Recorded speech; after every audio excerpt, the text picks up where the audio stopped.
ओम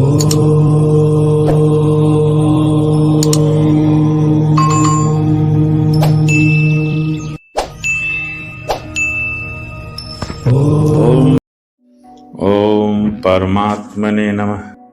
हमने अभी तक ये देखा कि जीव कैसे इस संसार में आता है और कैसे मुक्त होता है, उसके मुक्ति में बाधा क्या क्या है और उसको पार करने वाले का वैभव क्या होता है या उसका विस्तार क्या होता है।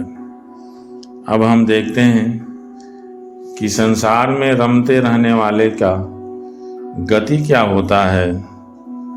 तो प्रायः देखा जाता है कि संसार में आसक्त पुरुषों की अधोगति ही होती है, ऊर्ध्वगति नहीं होती है, क्योंकि ऊर्ध्वगति के लिए तो दिव्य गुण चाहिए, ईश्वरी गुण चाहिए।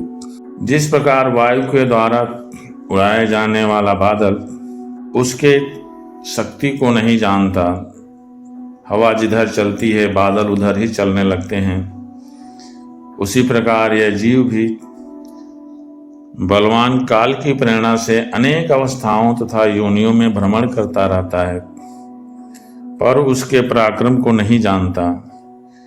जीव सुख की अभिलाषा से जिस जिस वस्तु को बड़े कष्ट से प्राप्त करता है, उसी उसी को ईश्वर या काल नष्ट कर देता है। अब जब काल नष्ट कर देता है तो उसे बहुत दुख होता है, क्योंकि संसार में हम जहाँ भी सुख ढूंढने की कोशिश करते हैं वहाँ से हमें दुख ही मिलता है। इसलिए संसार को तो दुखालय ही कहा जाता है। संसार के हर एक सुख के पीछे दुख छिपा हुआ है, इस चीज को समझ जाना चाहिए। और इसीलिए जब हम सुख की कामना करते हैं तो उसका परिणाम दुख में बदल जाता है।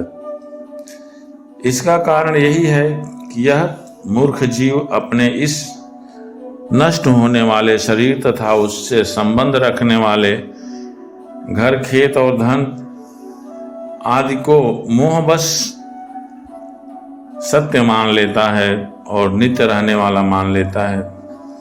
इस संसार में यह जीव जिस जिस योनि में जन्म लेता है उसी उसी को वह आनंद मानने लगता है, उसी उसी में अपने आप को सुखी कर लेता है और इस प्रकार उसकी विरक्ति नहीं होती। यह भगवान की माया से ऐसा मोहित हो रहा है कि कर्मवश नारकी योनियों में जन्म लेने पर भी वहाँ के भोगों में ही सुख मानने लगता है और उसे छोड़ना नहीं चाहता। यह मूर्ख अपने शरीर और इससे संबंध रखने वाले जो भी गृह, पशु, पुत्र, स्त्री, धन और बंधु बांधव में आसक्त होकर उनके संबंध में अनेक प्रकार के मनोरथ करता हुआ अपने को बड़ा भाग्यशाली समझता है और अपना जीवन उनके पालन पोषण में ही व्यतीत कर देता है। चिंता से इसके संपूर्ण अंग हमेशा जलते रहते हैं, फिर भी दुर्वासनाओं से दूषित होने के कारण वह मूर्ख इन्हीं के लिए अनेक प्रकार के पाप करता रहता है। अनेकों स्त्रियों प्रसंग प्रदर्शित किए हुए कपटपूर्ण प्रेम में तथा बालकों की मीठी मीठी बातों में मन और इंद्रियों के फंस जाने से गृहस्थ पुरुष घर के दुख प्रधान कपटपूर्ण कर्मों में लिप्त हो जाता है।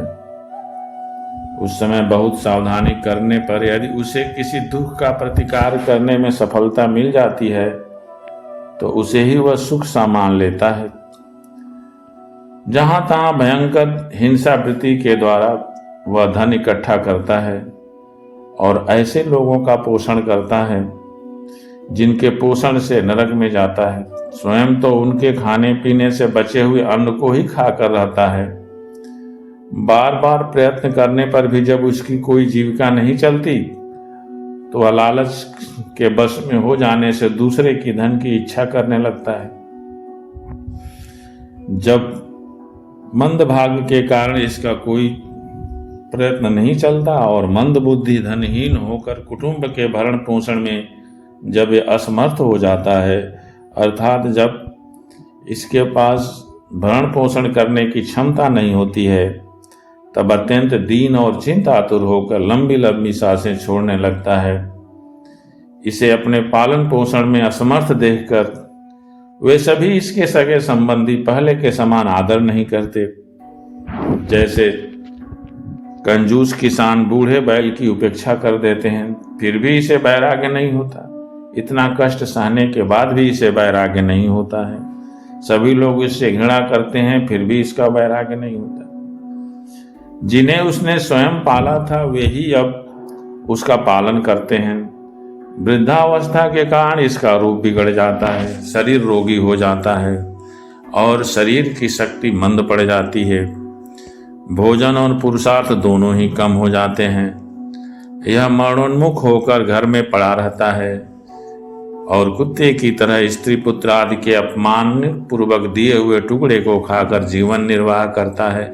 फिर भी इसे ज्ञान नहीं होता है कि हमें ईश्वर की शरण में जाना चाहिए। मृत्यु का समय निकट आने पर जब वायु के उत्क्रमण से इसकी पुतलियां चढ़ जाती हैं, श्वास और प्रश्वास की नलिकाएं कफ से रुक जाती हैं, खांसने और सांस लेने में भी इसे बड़ा कष्ट होता है, तब कफ बढ़ जाने के कारण कंठ में एक तरह से आवाज आने लगती है। यह अपने शोकातुर बंद बांधों से घिरा हुआ पड़ा रहता है और मृत्यु पाश के वशीभूत हो जाने से उनके बुलाने पर भी नहीं बोल सकता। सारी इंद्रियां जवाब दे जाती हैं। इस प्रकार जो मूर्ख पुरुष इंद्रियों को न जीत कर निरंतर संसार के भरण पोषण में ही लगा रहता है, वह रोते हुए स्वजनों के बीच अत्यंत कष्ट से अचेत होकर मृत्यु को प्राप्त होता है। इस अवसर पर उसे लेने के लिए अति भयंकर रोषयुक्त नेत्रों वाले जमदूत आते हैं। उन्हें देखकर वह भय के कारण उसके मल मूत्र भी निकल जाते हैं। वे जमदूत उसे यातना देह में डाल देते हैं और फिर जिस प्रकार सिपाही किसी अपराधी को ले जाते हैं, उसी प्रकार उसके गले में रस्सी बांधकर बलात् जमलोक की लंबी यात्रा में उसे ले जाते हैं। इस प्रकार वह अनेक कष्ट भोग कर अपने कुटुंब का ही पालन करने वाला अथवा केवल अपना ही पेट भरने वाला पुरुष उन कुटुंब और शरीर दोनों को यहीं छोड़कर मरने के बाद अपने किए हुए पापों का ऐसा फल भोगता है। अनेकों तरह के उसको यातनाएं दी जाती हैं। मनुष्य जन्म मिलने के पूर्व जितनी भी यातनाएं हैं तथा अनेक योनियों के जितने कष्ट हैं, उन सबको क्रम से भोग कर जब शुद्ध होता है तो वह फिर से मनुष्य योनि में जन्म लेता है। जब जीव को मनुष्य शरीर में जन्म लेना होता है तो वह भगवान की प्रेरणा से अपने पहले किए हुए कर्म के अनुसार देह प्राप्ति के लिए पुरुष के वीर्य कर्ण के द्वारा स्त्री के उदर में प्रवेश करता है। वह एक रात्रि में स्त्री के रज में मिलकर एक रूप कलल बन जाता है, 5 रात्रि में बुद्बुद रूप हो जाता है, 10 दिन में बेर के समान कुछ कठिन हो जाता है और उसके बाद उसकी मांसपेशियां अंडज प्राणियों में अंडे के रूप में परिवर्तित हो जाता है। 1 महीने में उसके सिर निकल आता है, 2 मास में हाथ पांव आदि अंगों का विभाग हो जाता है। इस प्रकार उसके सारे जो है अंग बनने लगते हैं धीरे धीरे, लेकिन उसकी स्थिति जो है पिंजरे में बंद पक्षी के समान पराधीन एवं अंगों को हिलाने डुलाने में भी असमर्थ रहता है। इसी समय अदृष्ट की प्रेरणा से उसे स्मरण शक्ति प्राप्त होती है। तब अपनी सैकड़ों जन्मों के कर्म याद आ जाते हैं, अर्थात वह जो है 6ठे मास में झिल्ली लिपटकर दाहिनी कोख में घूमने लगता है और उसमें माता के खाए हुए अन्न जल आदि से उसकी सब धातुएं पुष्ट होने लगती है। 6ठे मास के बाद उसके अंदर जो पहले कई जन्मों के यादें स्मरण में आ जाती हैं, लेकिन वह बेचैन हो जाता है तथा उसका दम घुटने लगता है। ऐसी अवस्था में उसे क्या शांति मिल सकती है? 7वां महीना आरंभ होने पर उसमें ज्ञान शक्ति का भी उन्मेष हो जाता है, परंतु प्रसूति वायु से चलायमान रहने के कारण वह उसी उदर में उत्पन्न हुए एक स्थान पर नहीं रह सकता, इधर उधर घूमता ही रहता है।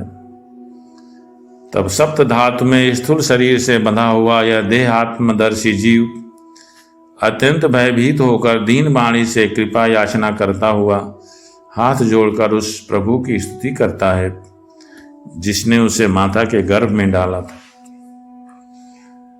ईश्वर से प्रार्थना करता है कि मैं तो बड़ा अधम हूं, भगवान ने मुझे जो इस प्रकार की गति दिखाई और मेरे योग्य ही है। वे अपनी शरण में आए हुए इस नश्वर जगत की रक्षा के लिए ही अनेक प्रकार के रूप धारण करते हैं। अतः मैं भी भूतल पर विचरण करने वाले उन्हीं के निर्भय चरणाबिंदों का शरण लेता हूँ जो मैं इस माता के उदर में देह, इंद्रिय और अंतःकरण का रूप माया का आश्रय कर पुण्य पाप रूप कर्मों से आच्छादित रहने के कारण बद्ध की तरह हूँ। वही मैं यही अपने सतप्त हृदय में प्रतीत होने वाले उस विशुद्ध, अविकारी और अखंड बोध स्वरूप परमात्मा को नमस्कार करता हूँ और ईश्वर से यही प्रार्थना करता हूँ कि वे हमको इसके कष्ट से निकालें और इस दुख को देख करके मैं यही ईश्वर से कहूँगा कि संसार में जाकर मैं पुनः इसके बंधन में नहीं पड़ूंगा जिससे जो है अधोगति हुई है, और मैं ईश्वर की साधना ही करके अपनों को शरीर से मुक्त करूंगा। इस प्रकार जब ईश्वर की प्रार्थना करता है तो 10 महीने का जीव गर्भ में ही विवेक संपन्न रहता है, तो उसे अधोमुख बालक को प्रसव काल की वायु तत्काल बाहर आने के लिए धकेलती है और वह जमीन पर आ जाता है और फिर उसे सारा ज्ञान समाप्त हो जाता है। जैसे ही वह गर्भ से बाहर आता है उसको सारे ज्ञान समाप्त हो जाते हैं और फिर वह जोर जोर से रोने लगता है। फिर जो लोग उसका मतलब नहीं समझ सकते उसके द्वारा उसका पालन पोषण होता है। ऐसी अवस्था में उसे जो प्रतिकूलता प्राप्त होती है उसका निषेध करने की शक्ति भी उसमें नहीं होती है। इस प्रकार वह बाल्य अवस्था में दूसरों के सहारे पड़ा रहता है और कौमार और पौगंड अवस्थाओं के दुख भोग कर वह बालक युवा अवस्था में पहुंचता है। उस समय यदि उसे कोई इच्छित भोग नहीं प्राप्त होता तो अज्ञानवश उसमें क्रोध आने लगता है, वह फिर दुखी हो जाता है और देह के साथ ही साथ अभिमान और क्रोध बढ़ जाने के कारण वह काम परवश जीव अपना ही नाश करने के लिए दूसरे कामी पुरुषों के साथ बैर ठान लेता है। इस प्रकार वह संसार के अनेक बुराइयों में फंस जाता है, जिनमें बंध जाने के कारण इसे बार बार संसार चक्र में पड़ना होता है।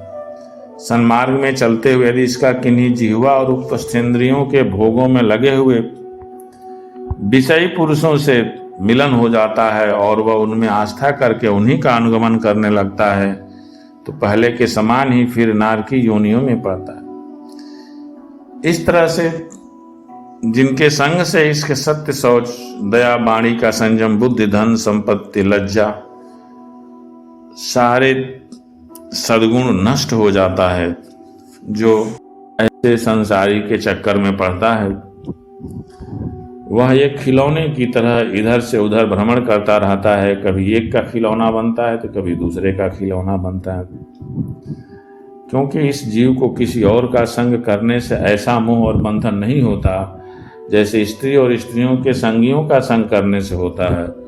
वह एक बार अपनी सरस्वती को देखकर ब्रह्मा जी भी उसके रूप लावण्य से मोहित हो गए थे। इस प्रकार यह काम जो है सबको नचाता रहता है, लेकिन जो पुरुष योग के परम पद पर आरूढ़ होना चाहता हो अथवा जिसे मेरी सेवा के प्रभाव से आत्मा अनात्मा का विवेक हो गया हो, वह स्त्रियों का संग कभी न करे, क्योंकि उन्हें ऐसा पुरुष के लिए नरक का खुला द्वार बताया गया है। यह माया है, माया के चक्कर में नहीं पड़ना चाहिए।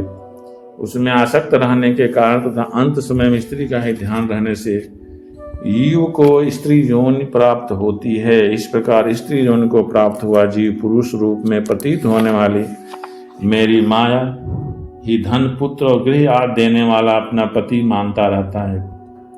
सो जिस प्रकार व्याधे का ज्ञान कानों को प्रिय लगने पर भी बेचारे भोले भाले पशु पक्षियों को फंसाकर उनके नाश का ही कारण होता है, उसी प्रकार संसार के संबंधों में विधाता की निश्चित की हुई अपनी मृत्यु ही की तरफ बढ़ता जाता है। जीव के उपाधिभूत लिंग देह के द्वारा पुरुष एक लोक से दूसरे लोक में जाता है और अपने कर्मों को भोगता हुआ निरंतर अन्य शरीरों को प्राप्त के लिए दूसरे कर्म करता रहता है। जीव का उपाधि रूप लिंग शरीर तो मोक्ष पर्यंत उसके साथ रहता है तथा भूत इंद्रिय और मन का कार्य रूप स्थूल शरीर इसका भोगाधिष्ठान है। इन दोनों का परस्पर संगठित होकर कार्य न करना ही प्राणी की मृत्यु है। जब लिंग शरीर और भोग शरीर दोनों में जब सामंजस्य नहीं रह पाता है तो यही जो है मृत्यु होती है और दोनों का साथ साथ प्रकट होना जन्म कहलाता है। जब तक शरीर और जीव दोनों एक साथ रह करके एक दूसरे की आवश्यकताओं को पूर्ति करते रहते हैं तब तक मृत्यु नहीं होती है और साथ साथ प्रकट होना ही जन्म कहलाता है। और पदार्थों की उपलब्धि के स्थान के रूप इस स्थूल शरीर में जब उनको ग्रहण करने की योग्यता नहीं रह जाती, यह उसका मरण है और यह स्थूल शरीर ही मैं हूँ, इस अभिमान के साथ उसे देखना उसका जन्म है। नेत्रों में जब किसी दोष के कारण किसी रूप को देखने की योग्यता नहीं रहती, तभी उनमें रहने वाले चक्षु इंद्रिय भी रूप देखने में असमर्थ हो जाती हैं। और जब नेत्र और उनमें रहने वाली इंद्रिय दोनों ही रूप देखने में असमर्थ हो जाते हैं, तभी इन दोनों के साक्षी जीव में भी वह योग्यता नहीं रहती। अतः बुद्धिमान पुरुष को मरण आदि से भय, दीनता अथवा मोह नहीं होना चाहिए। उसे जीव के स्वरूप की जानकर धैर्यपूर्वक निसंग भाव से विचरना चाहिए तथा इस मायामय संसार में योग वैराग्य युक्त सम्यक ज्ञानमय बुद्धि से शरीर को निक्षेप धरोहर की भांति रखकर उसके प्रति अनासक्त रहते हुए ही विचरण करते रहना चाहिए। जय माता की।